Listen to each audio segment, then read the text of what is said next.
Ladies and gentlemen, good morning again. We are running short of time. Therefore, we probably use about an hour and 10 minutes instead of 1.5 hours. Let me tell you how I intend to conduct this session. I will make a very short presentation to set the stage, and then I will ask 2 questions to each of our distinguished speakers and try to get their answers and discuss, and then hopefully leave some time for you to ask questions if there are any. Let me just start saying that, as we all know, the 7 SDG have a broad agenda which include productive capacity, inclusive growth, peaceful and inclusive societies, and tackling climate change and the way our societies produce and consume goods and services. Sustainable development goals will require massive new investments, not least in infrastructure. Stepping up investments in sustainable and resilient infrastructure could meet many other needs simultaneously, including by creating jobs and laying foundation for long-term development gains. The Sustainable Development Goals are applicable to all countries, regardless of their level of development. Now, when we look to G20, it seems that G20 countries have agreed on transformational change in countries at all income levels to ensure the prosperity is shared. So it seems that G20 and SDGs do have a common platform that we can base our discussions on. The G20 owes its existence to the realization that there are challenges which cannot be addressed by any one country alone. That's, again, a very important approach, which, again, in line with the SDGs that we are trying to touch on and work on it.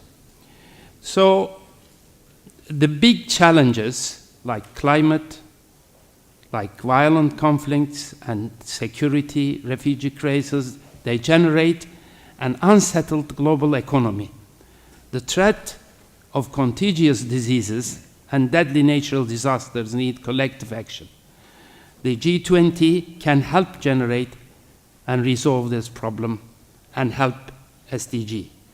G20 leadership and engagement with the SDGs is vital. In our interconnected world, ongoing and effective coordination by the G20 of the world's largest economies should provide the context within which the 2030 agenda can be achieved. What we are going to do at this session, we are going first ask this question: does the G20 current action agenda support the adoption and implementation of SDGs? So that's what we will try to do. Therefore, I will start with Adolf, Mr. Lesch. My first questions to you is that G20 have taken some actions so far for the existing problems. Could you give it the picture regarding to that, to their actions? And please touch upon, do these actions cover and help to implement SDGs? Many, many thanks. Also thank you all for inviting me here to Istanbul. It's great to be back to the country and to the city. Let me make 3 very brief preliminary remarks because that is important to understand and keep in mind. The first is, it cannot be said often enough that the SDGs constitute sort of a Copernican turn in the thinking about development and cooperation. We move from a poverty and aid-centric system to a system that should be centered around the notion of sustainable development and transformative international cooperation. There's new purpose, new target groups, new means of implementation. I will not go to details. Second, there is a huge challenge of institutional path dependencies. The present architecture is not made for the SDGs, and Arma has made this point very eloquently. And there are two ways or two behaviors we can observe. There is a group of actors, countries, whoever, who tend to take the SDGs as a reassurance what they have been doing over decades, and just a call to try harder. That is more or less the traditional aid community. They embrace the SDGs as a follower of the MDGs, but that's not up to the challenge. That's not enough. And then we have a second type of institutions and actors. They tend to deny responsibility in one way or the other. That's United Nations, not G20. Or that's about developing countries, but not about internal policies in the EU. That's about wishful thinking, but not about the real stuff. So there is a lot of tendency to avoid to get into that business and to change course. But both groups are harmful in their behavior to the achievement of the SDGs. Both groups have to change fundamentally. And this is also quite interesting if you take a look at the means of implementation, and that brings me now to the G20. If you look at the Addis Ababa Action Agenda, or also at the Summit Declaration from September, when these documents talk about means of implementation, they mainly talk about implementation in low-income countries and means of implementation that are to help the low-income countries in implementing that. They do rightly so. That is a very important thing. And there's even the need to significantly scale up this. But at the same time, the fact there is only little talk about middle-income countries and almost no talk about implementation in rich countries, and no talk about changing the way rich countries interact with each other, a huge area of means of implementation is left unchallenged, and there is a risk that the business as usual goes on. For example, the TTIP or the Trans-Pacific Partnership. These are huge trade agreements. I'm not arguing whether they are useful or not. My point here is, do they help with the implementation of the SDGs? If we talk about trade only in a way that brings low-income countries to the global trading system, that's fine, that's nice. But at the same time, we need to change the trading system that is at the core of the economic cooperation of the richer countries. So there is a huge risk that we lose sight of the areas of implementation that are most critical to achieving the SDGs. Third comment on the G20. It is a quite young institution at leaders level, or institution or process, a high level of informality and therefore flexibility. That is a huge advantage. And in a way, the fact that the G20 meet at leaders level is a breaking free of traditional and institutional past dependencies. That is not countries meeting as blocks, as the North or the South and the BRICS and the G. No. Countries talk to each other at eye level, and alliances may change over time and depending on topic. So G20 in a way are better suited to address the challenges of the SDGs and the Sustainable Development Agenda than other institutions that are more stuck in the traditional thinking. So therefore I'm looking forward to the G20 to be helpful with that. So when it comes to the specifics, the Brisbane Summit made it clear that G20 leaders declared we support efforts in the United Nations to agree an ambitious post-2015 development agenda. And they stressed that they would like to contribute by strengthening economic growth and resilience. At least there is a vague commitment. Now we need to see the specifics in the next months and years. And if you take a look at the activities of the G20, there is almost no SDG without a G20 activity related to it. And there obviously are G20 activities not explicitly covered by the SDGs. And G20 activities relate to the 2030 agenda at the goals and targets level, but also at the level of means of implementation, and last but not least, at the monitoring and review level. All three areas are covered in one way or the other by the G20. And when you take a look, you would see a lot in the G20 work on energy, on growth, and infrastructure and innovation. So the goals 7, 8, and 9, I'm doing my best to learn them by heart. With every meeting I get better. So a lot of work on these core economic topics. Some work on poverty, on hunger, on health, on education, on gender and inequality at times. Little on water, cities, consumption and production patterns, more or less nothing. Climate, you can see it this way or there. I would say little on climate, oceans, little on terrestrial ecosystems, and also little on peaceful and inclusive societies, although there are some activities, for example, on corruption. If you take a closer look, an even more mixed picture emerges.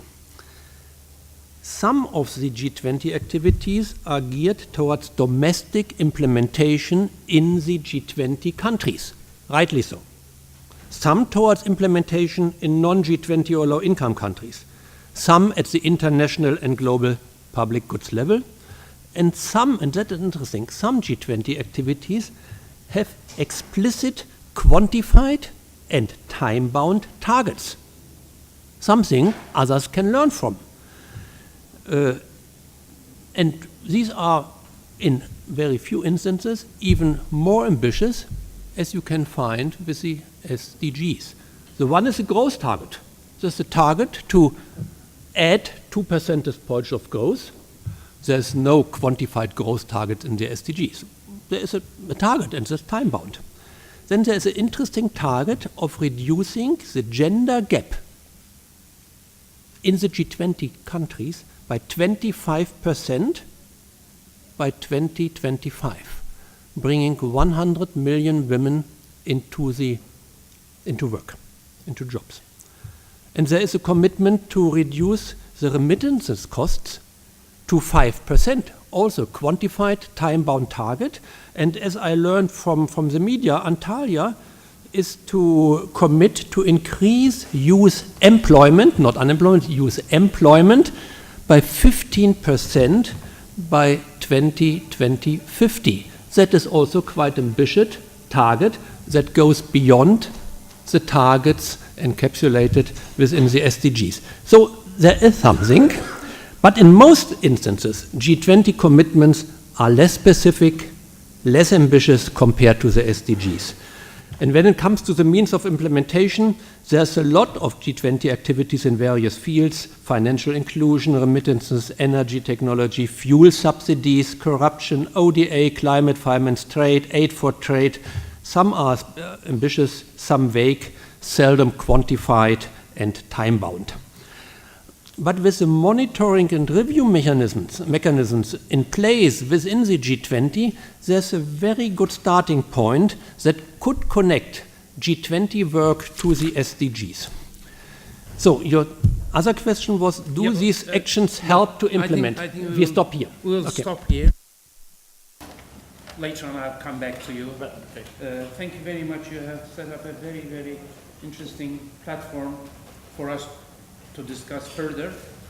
I should mention that now we have to look the civil society, the business community, and to universities in G20 countries who can contribute. That's my feeling to our 17 agenda, SDGs. Therefore, I will ask Mr. Erinmez a question on civil society perspective, considering the think tank capability in G20 countries. What could be the collaborating mechanism to develop collective solutions for implementing SDGs, and what will be the role of G20 governments to encourage this cooperation? First of all, I would like to thank you for just being part of this panel discussion. Actually, I just added to the panel. Let me introduce myself. My name is Erkin Erimez. I am the member of board of the UN SDSN Turkey, and also I'm a consultant in Argo Consulting. This company is the knowledge partner of B20 process in governance and sustainability theme. We prepared a report for this, and our recommendations will be included in the final recommendation letter to the G20. And also I am a member of academic board of Arguden Governance Academy, which is a non-profit academy, mainly working on the governance issues with a very selected members of an advisory board. So let me tell you about what will be the role of the civil society, think tanks, and universities. First of all, I can say that think tanks have a unique capability, which they may have, in some of them especially, have both academic and also the practical knowledge.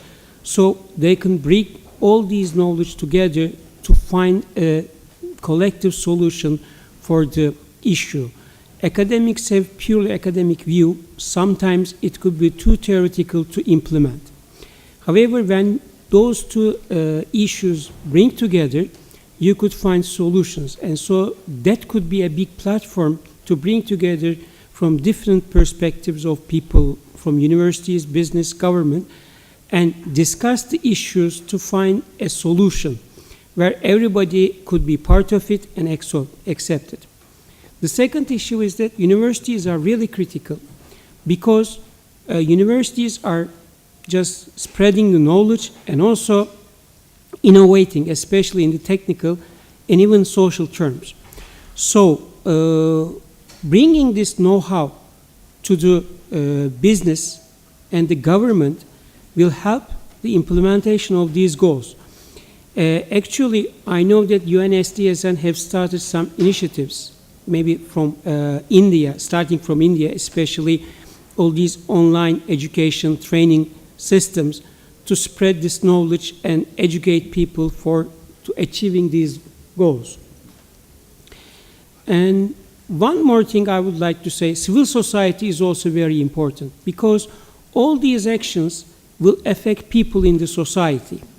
If you have a strong civil society organizations system, then people will be easily participate this process.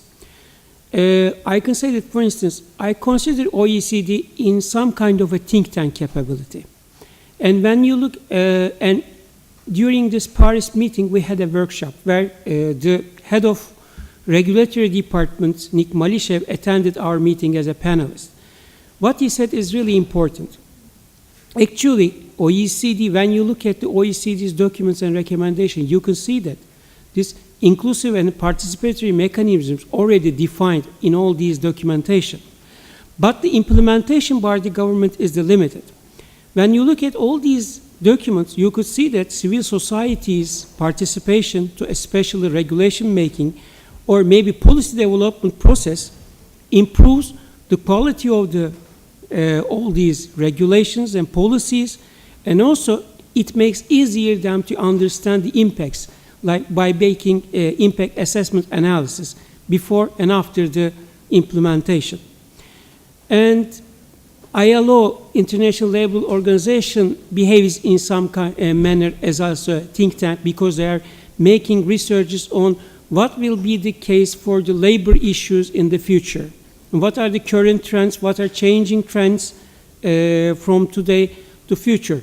During that B20 process, I also attend some meetings organized by the ILO. What I see is that the workforce issue is a critical issue. Now the workforce needs changes, people's needs changes, so we need to find new policies, we need to develop new policies to keep people motivated for the future employment processes. When you look at, for instance, the length of employment, it is just less than 2 to 3 years currently. And actually, the policies we have in our hand is just old ones where we would like to keep these people at least 10 to 20 years in an organization, which doesn't fit the current needs of the population. So we need to work hard on these issues, and think tanks, civil societies are critical, and universities are critical to find solutions and make researches to understand the root causes of these changes. And the governments need to bring all these institutions together with the business to find an applicable solution for these problems. Thank you. Thank you. Well, you have already stressed that universities are important player, could be an important player there. I shall ask Professor Akiray. The 17 SDGs has been developed to improve quality of life in the next 15 years. Educating people is critical to implement these SDGs. What could be the role of G20 education institutions, particularly universities, in encouraging people and societies to take action? Thank you.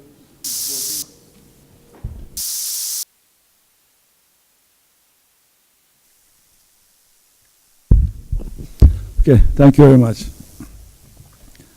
Probably in this room I'm the least informed person about sustainability, particularly on what the UN SDG community. So my apologies in advance.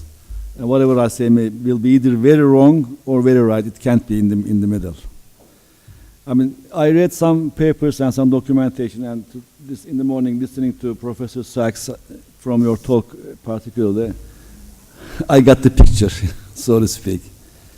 I've been in the financial world. I've been a professor of finance for almost 30 years. So I was 10 when I became a professor. And then I've been a financial regulator for a number of years. So all the meetings of this type that I've attended locally and internationally, ranging from academic meetings to Financial Stability Board, IOSCO, and organizations like this, it was all about finance. And I don't remember any instance where the word sustainability or poverty or income distribution or gender equality was mentioned in those meetings. So it is not in the agenda of the financial community, so to speak. This is important because, as they say, I mean, it will be a street term, but money talks and the others walk, basically. So if you don't give money to bad projects, those projects will not be. That's as simple as that. So that's what maybe we should focus on. And my uninformed criticism of this community would be that there's everything in it. I mean, the UN SDGs is like the UN itself. I mean, all the things, and nobody can argue against them. So maybe an 18th item is due, which should be about the coordination and practical implementation of those 17 items. I mean, that's either you lead country by country or topic by topic. I mean, you have to go into specific. In the universities, what universities can do, this is one of the things we can do, host events like this, obviously. Now, I've been involved with with two research centers in our university in projects on corporate governance, responsible investment, and more recently on sustainability. Just last couple of years, not earlier. And we are doing work with OECD and IFC and institutions like that. Research work and report writing work. Last 6 months, we've offered 2 courses to the industry on sustainability, ESG, environmental, social, and governance issues. But they were more focused on engineering part of it, that is environmental impact assessment and things like that, measurement part, and the financial part. Because recently, I mean last maybe decade, but with an increasing intensity in recent years, it is more difficult to find financing for sustainably bad projects. They don't give you the money anyway, at least directly. Of course, they always look for indirect ways. And I'm responsible also for training financial engineers who find the money for projects which destroy the earth or wreck the earth. So that's a sin that I have to confess for. But then we focused on specific issues, I mean specific topics. And as early as last week, we had a meeting about whether we should have a master's degree program in sustainable finance. That's it, nothing else, just sustainable finance. It's not like a track under an MBA or MS program, it's a program by itself. We have to do that because everything being discussed here is perfect. I mean, as a human being, you can't argue against that. But then how do we do that? That's the thing. So maybe we should share the task and do it piece by piece. Academia can be involved in teaching, obviously, which is very, very important. And most of our clients in those trainings were financial institutions, banks. They want to learn about those issues. That's good. That's good.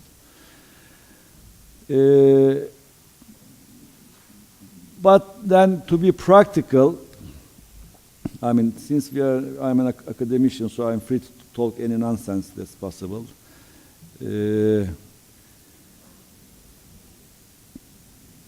It's not a it should not appear to be like a training in ethics or morality.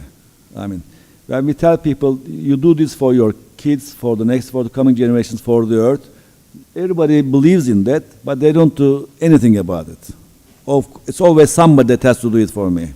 It's either the government, local or national or international. Somebody else has to do it. It's not my responsibility. That's the end result. So the only way to change that is basically by force. By force, I don't mean regulation, laws and regulation. I mean some kind of a new contract between state regulation and Adam Smith's invisible hand. If you can get them together under one roof, I think that can be a perfect solution. I'll just mention an example in point, whether it makes no sense or not, I don't know. Last week we had a training program in our university on PPP. PPP means public-private partnership. It's a model for doing business in the form of a partnership between the public sector and the private companies.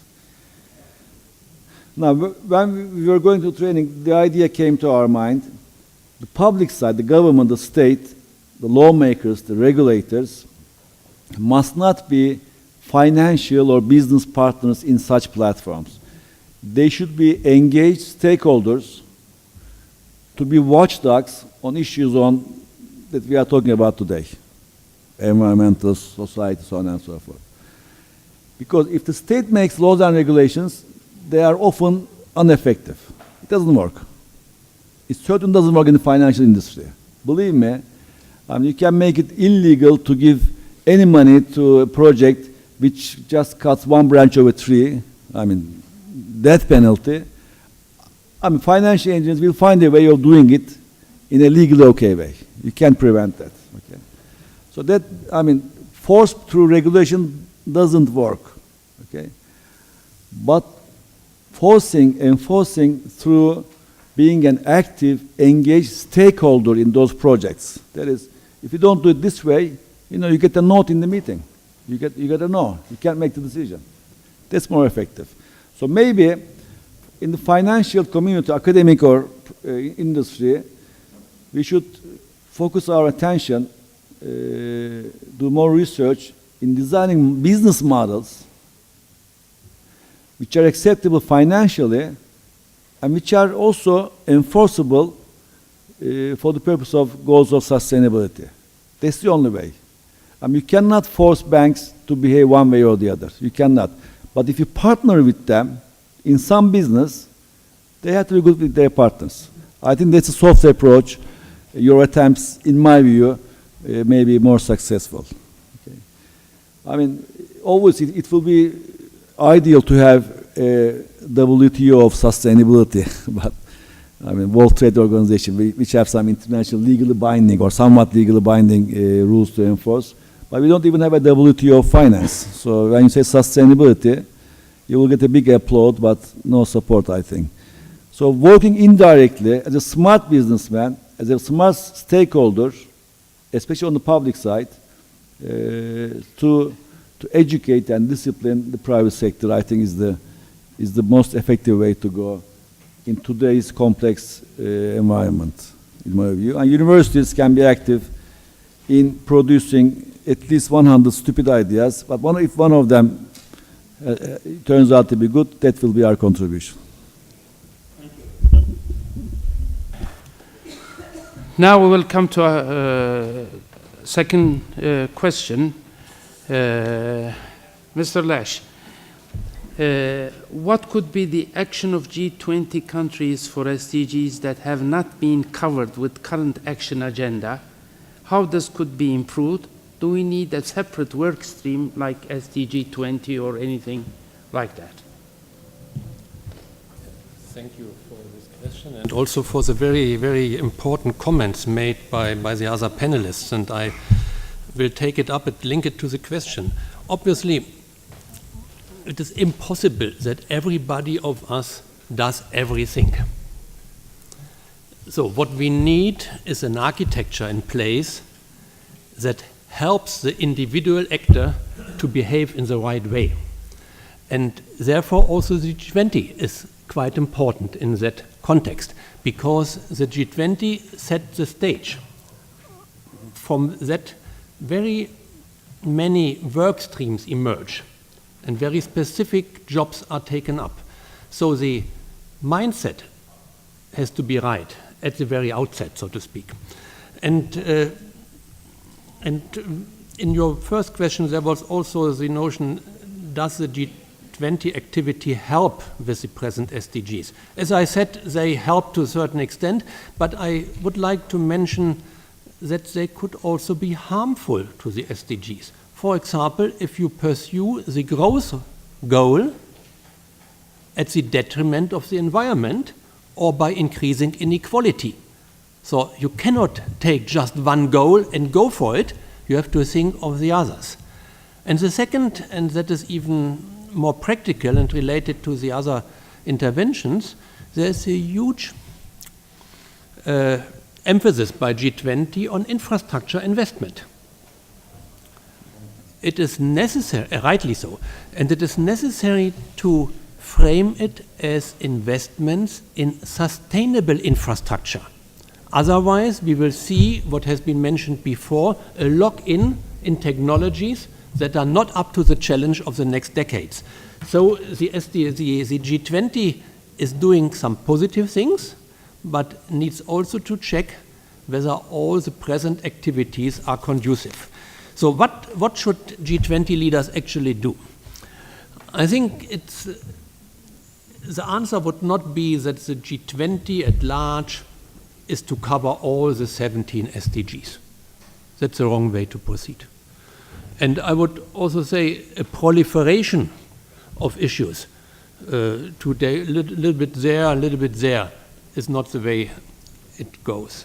I think what is important to address the system of the G20 at a political level, at a governance level, and at an operational level.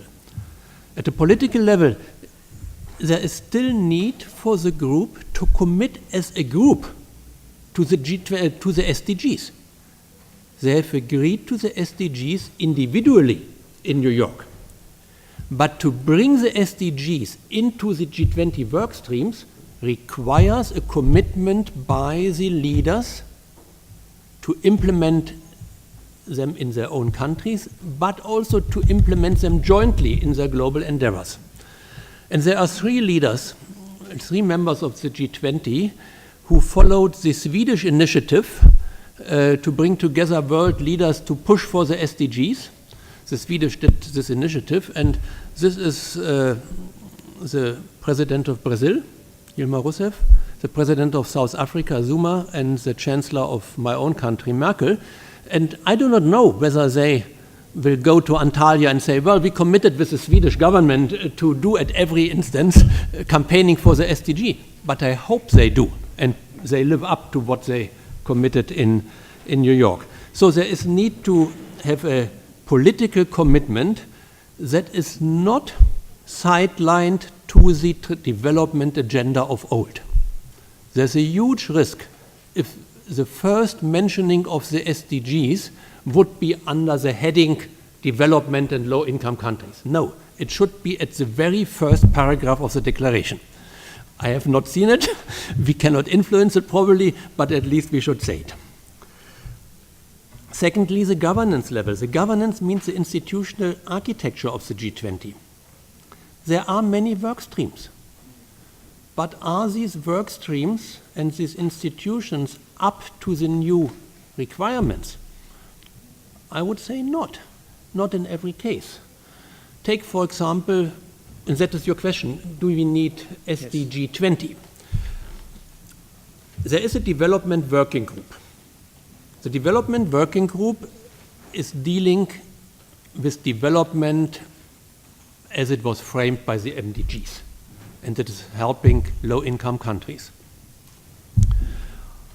You could change that development working group, change the mandate, change the configuration, and name it the Sustainable Development Working Group. So then it would become the center of the pursuing of the SDGs within the G20 system. But it cannot be sidelined into a silo so that we do SDGs and then we do finance and then we do trade. You need an umbrella framework that informs all work streams of the G20. Therefore, this changing governance within the G20 is important. So the G20 should decide that the SDGs inform all their endeavors, and they should set up a mechanism that makes sure that. And then it comes to the operational level. So the first two levels address more or less all SDGs. But operationally, the G20 need to focus where action by them is most pivotal and most needed. They should not do anything. And then we come back to the core mandate of the G20 around economic and finance. Yes. Ask a question at this moment. You have rightly said that all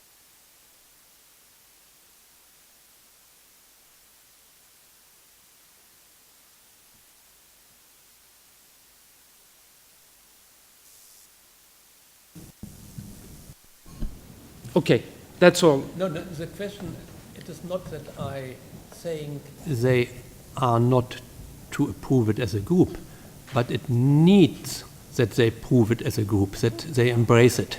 Because only by doing so, they would send a message to all their ministers, all their working groups and work streams to follow the SDG. So we have the same problem in the European Union. The European Union applauded and worked for the SDGs in New York. Now the real stuff comes to bring the SDGs to the internal policies of the European Union. And that's not easy. That's absolutely not easy to convince the President of the Commission that the SDGs should be the guiding constellation for the domestic work and economic policies. So when it comes to the operational level, I think they need to check what they are doing actually, whether that is commensurate and conducive to the SDGs, and then they should screen all SDGs, whether they could be helpful with them, and then set their priorities for action for them. And obviously, they should then act on priorities by mobilizing finance, working with others, and so forth. And this framework needs to be worked out over the next 12 to 18 months, something like that. So the Turkish presidency needs to kick it off, and then when the SDGs are formally in place from 1st of January, it is the Chinese to work on that. And I will not go into details because we are running out of time, but let me only say one point. There's a lot of engagement groups around the G20. There's a Business 20, B20, there's a think tank room, there's a Women 20, and. It would be good if the leaders would call on all these groups to take up the SDG agenda and help the G20 countries to promote it.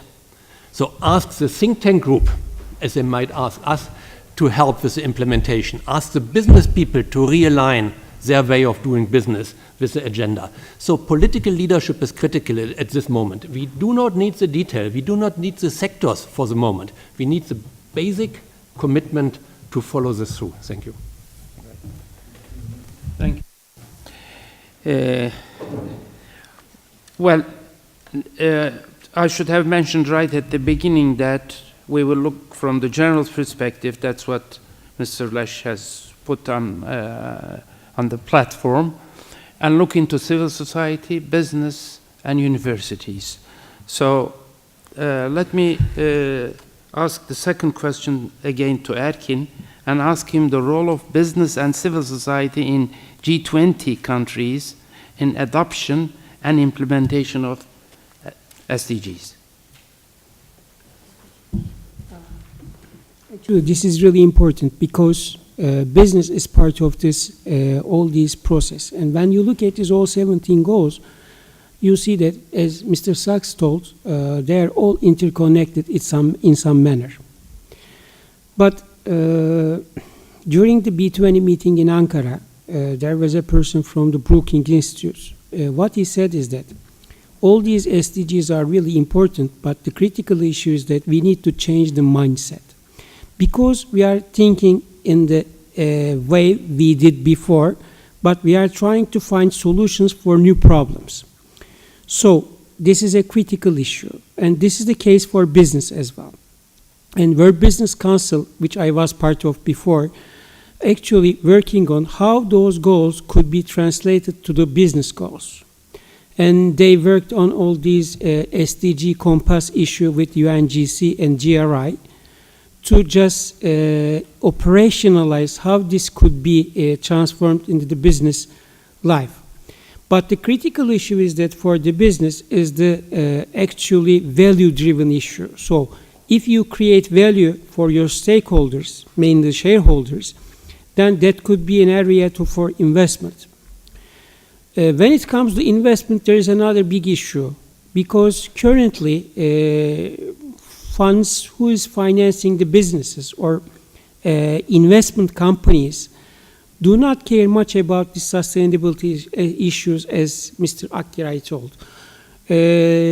But it seems a little bit move on this side changing. For instance, CalPERS just added some performance indicators to its evaluating their workers, including sustainability issues from May 2015 onwards.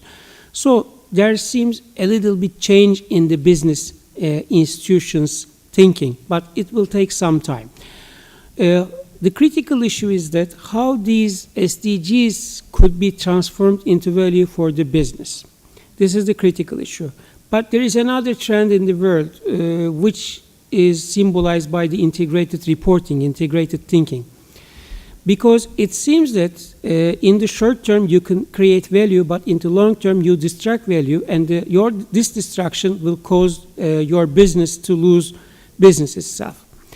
So now when it comes to this, I can see that the boards are the critical partners of this process. Why? Because actually management's perspective could be limited to short term, but boards need to consider that for the good of the business and the company, this company should survive forever. So this is a survival issue. So board's governance perspective, governing, directing, and monitoring perspective is really critical for just inclusion of business in all these SDG processes. And another issue is that now quality of life issue becomes more and more important for the government and for the business itself. And it has been just maybe materialized by the Stiglitz reports of 2008, where it just explained the quality of life issue in more detail, which also changed the views of the countries about the performance of GDP. Is this the real performance of the growth, or maybe the other issues need to be considered for success of the country, like income distribution, social issues, freedom of thought, freedom of speech, rule of law. All these are critical issues, and these are applicable to the business as well. And one thing adding to your point is that actually during the B20 process, what I see is that everybody is mainly focusing on its silo. That means anti-corruption group trying to find some recommendations to solve this bribery issue or anti-corruption issues, or maybe just government bids issues, but they are not incorrected. On the other side, another group like the infrastructure group trying to find solutions for themselves, which could be interconnected, but they are not. There is no much consultation on these issues. And I can say that all SDGs could be addressed in some manner with all these G20 processes, but they are not working too fast, actually, because when in Brisbane they decided to establish a global infrastructure hub where all these infrastructure bids will be listed and all the related parties could be able to participate with the knowledge. But this is not realized, and it seems it will take some time, some more time to realize that, because there are some issues, considerations of political considerations of some governments, I can say, maybe all of them, maybe. So it's very difficult. And another issue from the business side, inclusiveness. Inclusiveness is critical for the social peace as well. Inclusiveness could realize in different manner. For instance, for low-income parts of the society, you could just create some kind of job. Or maybe for the SMEs, you could just take them into global value chains. So this will create some kind of fair distribution of wealth in the society.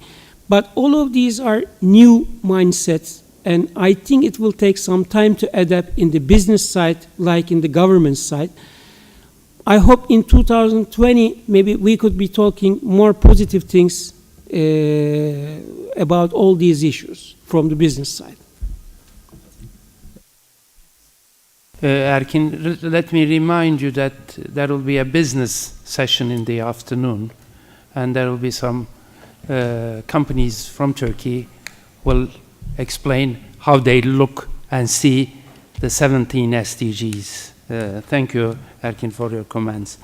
Now, Professor Akira, you have mentioned how SDG can be successful, what the strategy that you have to follow so that they can be implemented, and you have said that universities have a very important, can have important role in that aspect. Well, now being a part of a university member, how do you see the collaboration between universities all around the world? I mean, obviously G20 is the major would be question, but we can say more for all universities, because that is going to be one of the challenge for SDSN. And at the moment, as I understand, we have about 300 universities already in the network. But how is that network is working? What could SDSN should do so that it can be successful with that, in that respect? For us at Boğaziçi University in Turkey, we can do everything and almost everything. But I mean, as a very simple case, training, education, awareness, that's what we can do. I mean, you tell us to teach the industry a certain topic, and as Boğaziçi University, if we say we are doing it, I know many people will come to listen and learn from it. So that's one way. I mean, teach them this, we'll do that, and they will learn.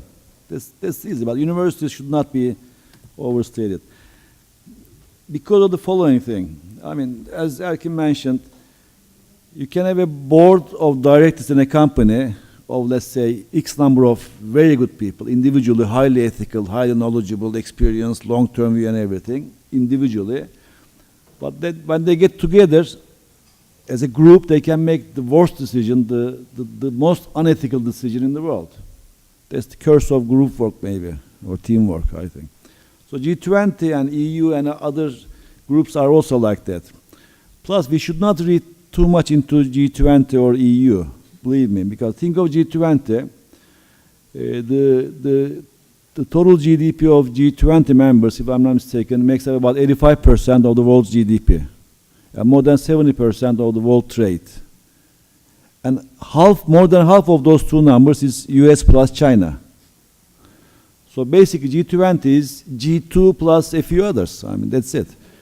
And I look at the table Professor Sachs showed us in the morning. US is competing with Turkey to be the number one from the end in the index list. And China is not even in the list because it's an OECD member. But even if they were, they wouldn't be in the list anyway. So, I mean, what value can you expect from a G20 endorsement? Would be nice, but I mean, that's all there is. I think my personal advice would be to work to the market players. I mean, train the markets, forget the governments. They won't do it.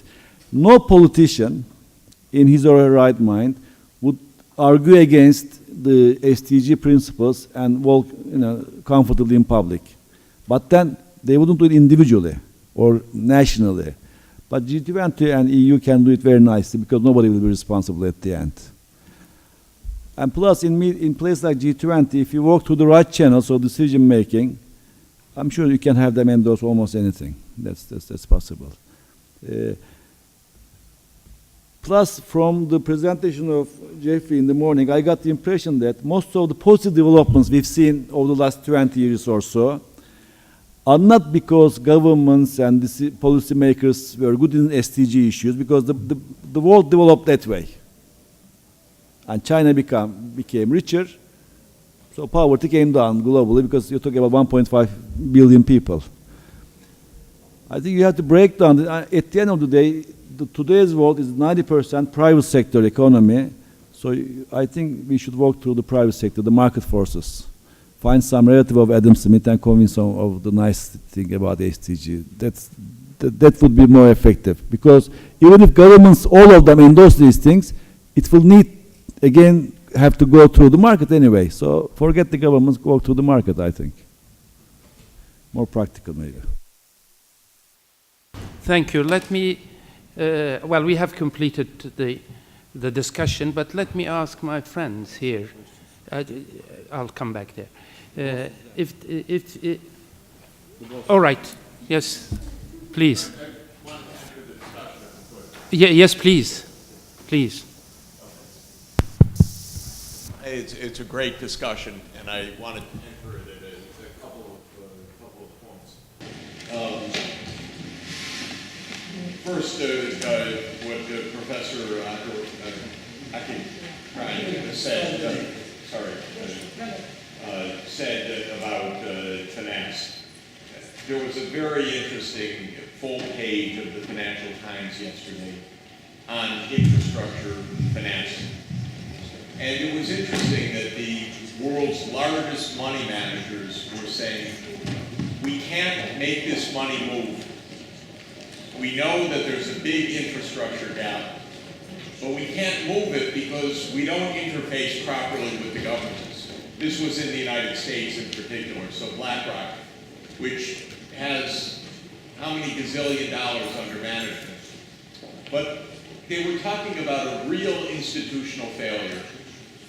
And basically, they couldn't do it on their own. There was no shortage of capital per se. But the model of how infrastructure would be financed, structured, and so forth was not adequate. And I think it is really our goal here. And it's like you said, this is a design problem.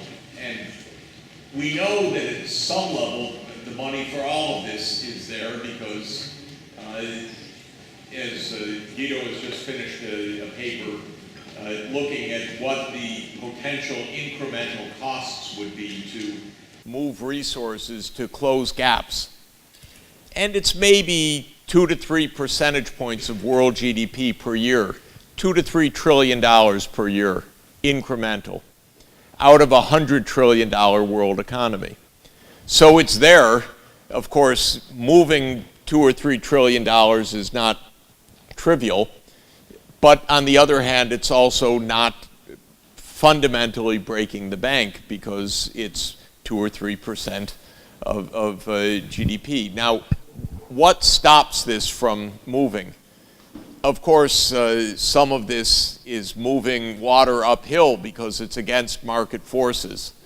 Or some of it is that there's no institutional mechanism to actually do this. Or with infrastructure, it's inevitably a public sector issue to a large extent because these are not typically merely market projects. They're big network projects that involve public policy choices, land use choices, regulatory environment, monopoly concessions, and so forth. So what I like about these goals is that they focus the attention on what should be done and they highlight the gaps of why it's not being done.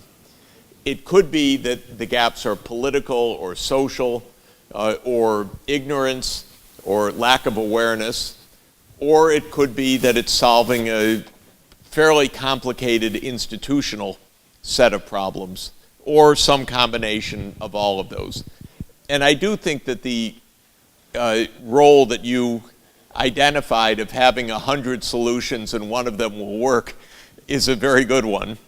But doing that in a specific context, that it's not just an abstract problem solving, but a Turkey problem solving, which is what are we doing here, whether it's the energy sector or transport or water management or the other issues, is really what we need to do.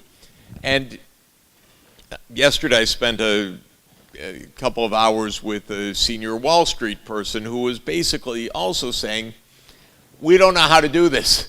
We're traders.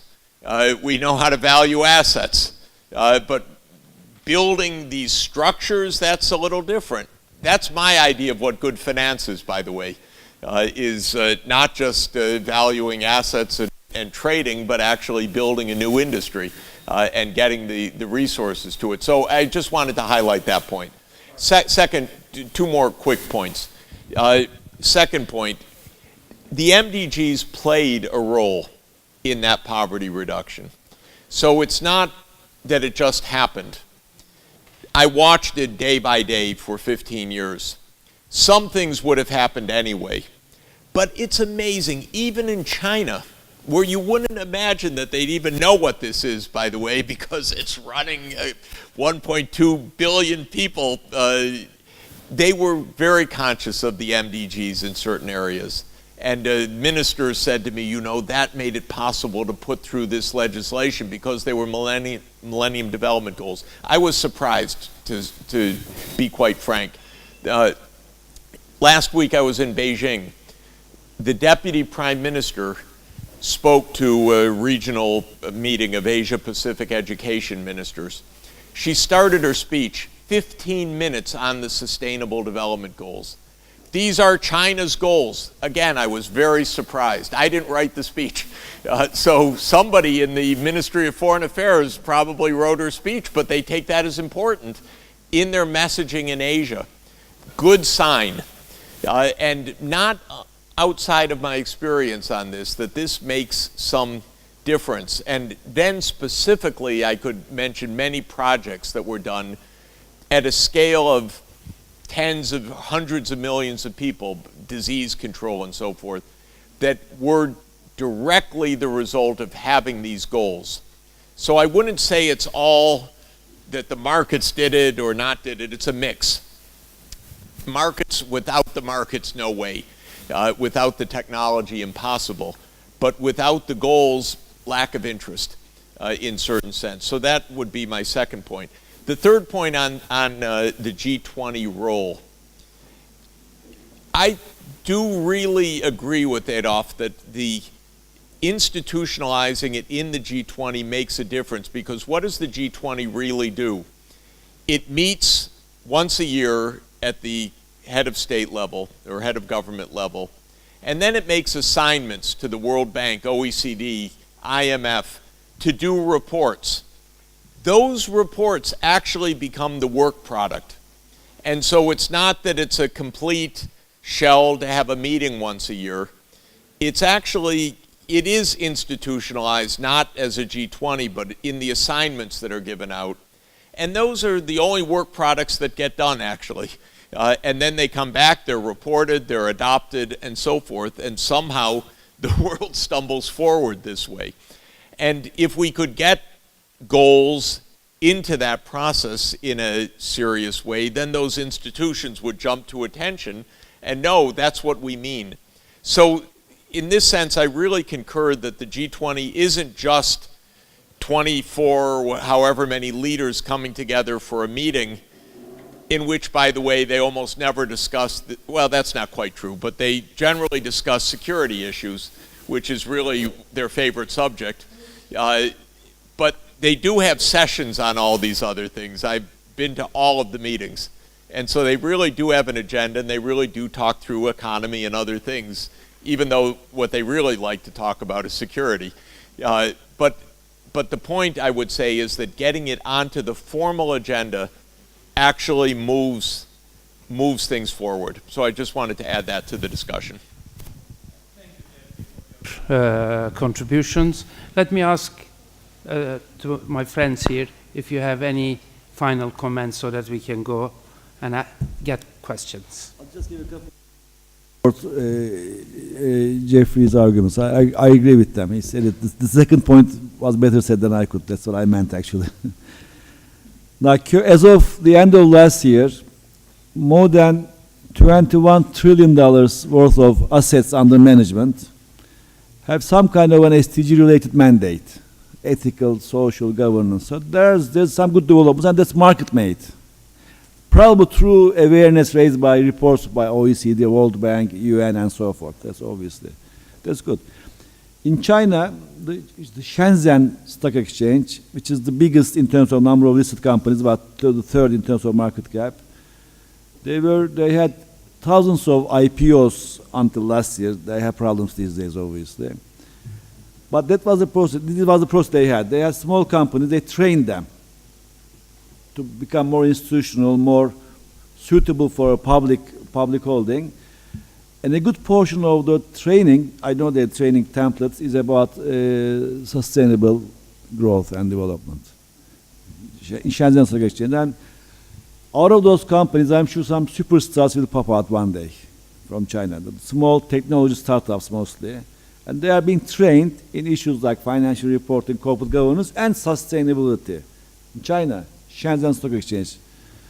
And it's the average age of the managers there is less than 30. So my generation type of thing. You know. Okay, so these are good numbers. These are all you're doing. But these are all market forces. That's what I meant, basically. Thank you. Last comment, probably. Well, in the first place, she obviously is not obsolete.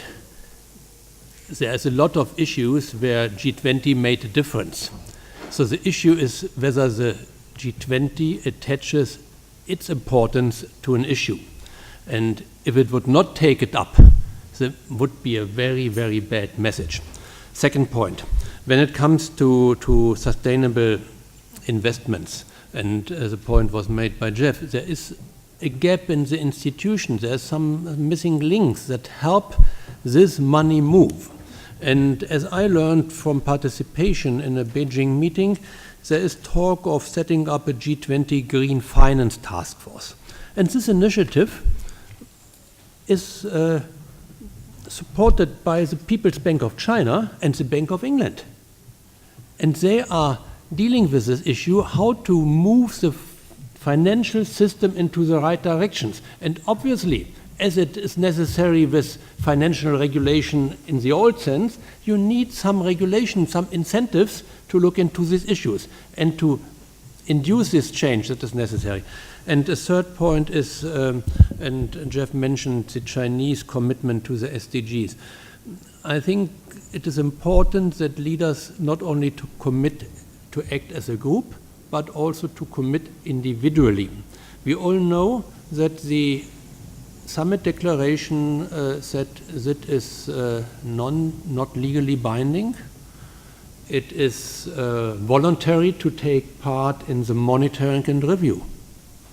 G20 leaders could say, well, it's more voluntary, but we join the pack. We do it. And by doing so, setting an example. And we learned about China embracing the SDGs as sort of a guiding constellation for the next 5-year plan. I know from my country that the SDGs will be at the center of the new National Sustainable Development Strategy. Why not have sort of a peer learning amongst the G20 countries on how to move forward the best way, and then report about the peer learning at the next leaders level meeting, so that leaders actually do not talk only about wars and security and terrorism, but also talk to each other, how did it work at home? So and that is my call, that they take it as an issue, they learn them there by heart and talk to each other about the best ways to steer that, because steerage leadership from the very top is the most critical with this. No. Now we have spent 60 minutes, exactly. Now we can have 10 to 15 minutes if there are questions from you. Please.